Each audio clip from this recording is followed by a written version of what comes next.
Hi, everybody. This is Silvio Canto in Dallas, Texas, on Monday, November the 10th, and welcome to our commentary. Well, it's a big news day up here in the United States.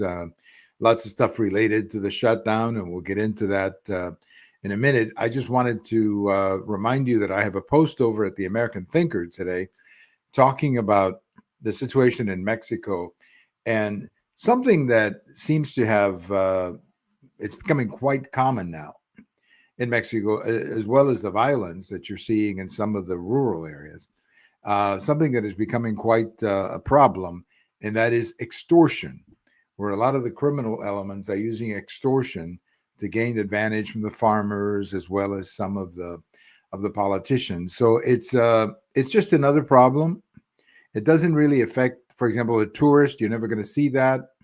If you go to the major cities, you're probably not going to see it, but it's more in the rural areas, as they like to call the interior areas of Mexico, where this is becoming a real problem.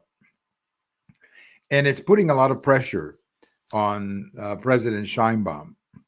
She's getting a lot of questions about this from a media that is simply reacting to what's happening, and they want to get an answer of what's going on and what is the government going to do about it. And so far, they're not doing much about it, and that's what raises a lot of questions. So check out my post over at the American Thinker. Well, we finally had 60 votes to end the shutdown. Now they still have to do a couple of other votes today, and the House has to vote again tomorrow. So there are still some procedural steps, as they like to call them, that will have to take place, but the shutdown is over. And the reaction from the Democrats is, well, pretty angry.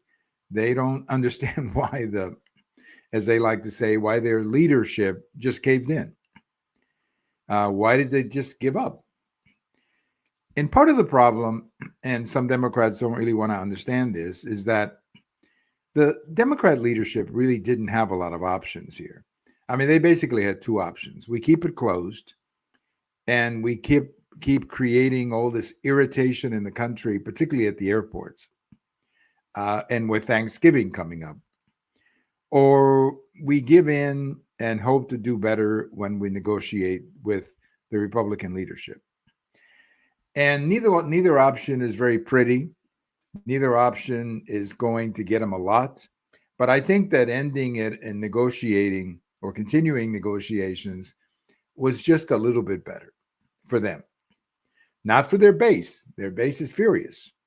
You've already seen, for example, Governor Newsom, who's obviously running for president. He puts out a statement saying that this is pathetic. Senator Bernie Sanders, very angry with the Democrat leadership. Congresswoman Alejandra Ocasio-Cortez, she's very angry with the leadership. In fact, most Democrats, at least the ones who are going on TV, are criticizing the leadership for caving in, as they like to say. And they did come up with 8 Democrat senators who, by the way, none of them are running for re-election in 26. Now, that's extremely important that they're not running for re-election next year. And it's not because they're going to lose, because most of them are in states that they should win. It's because they're not going to get a primary. This is the key to what's going on in the party right now. The leadership is really scared to death of getting a primary, not losing to a Republican in the general election, getting a primary. And what happens when you get a primary? Well, check out our friend Representative Henry Cuellar down in Laredo, Texas. Representative Cuellar is quite an institution down there. He's been there for a while, has quite a good reputation, I would say. He's a pretty sensible Democrat. He's not a crazy left-wing Democrat. But in 2023-24, he was very critical of President Biden's immigration policy, border policy in particular. He didn't support one of the pieces of legislation because he's a Catholic and he's pro-life. So they targeted him. They targeted Henry Cuellar, who traditionally wins these nominations fairly easily. but they targeted him. And they came within about 1,000 votes, 1,500 votes of unseating him. You may remember this is how Alejandra Ocasio-Cortez won the election back in whatever it was, 22 or 20. She went after one of the establishment Democrats in New York, and she beat him in the primary. And in most of those districts, if you win the primary, you're going to win the election because your Republican opposition is not going to be much of anything. So the fact that the 8 who are voting yes or to reopen the government are not running for re-election next year, that is really interesting because that tells you right there how scared they are of primaries. Again, not losing the general election, but primaries. And I think that's a real indication. But anyway, they caved in, as they like to say. They gave up. I never really understood, frankly. I never really understood what the benefit is of having a shutdown. It would seem to me that the Democrats or any party would gain a lot more from having negotiations where you're out there fighting for whatever you believe in. But when you have a shutdown, all you do is make a bunch of people angry at you, particularly people who have to use airports, and obviously a lot of Americans do. So the shutdown is over. As I say, they have a couple of procedural votes, but they got their 60 votes. I thought it was kind of interesting that number 60, the 60th vote, happened to be Senator Cornyn from Texas. And I said, where is Senator Cornyn? I mean, you would have expected him to vote immediately.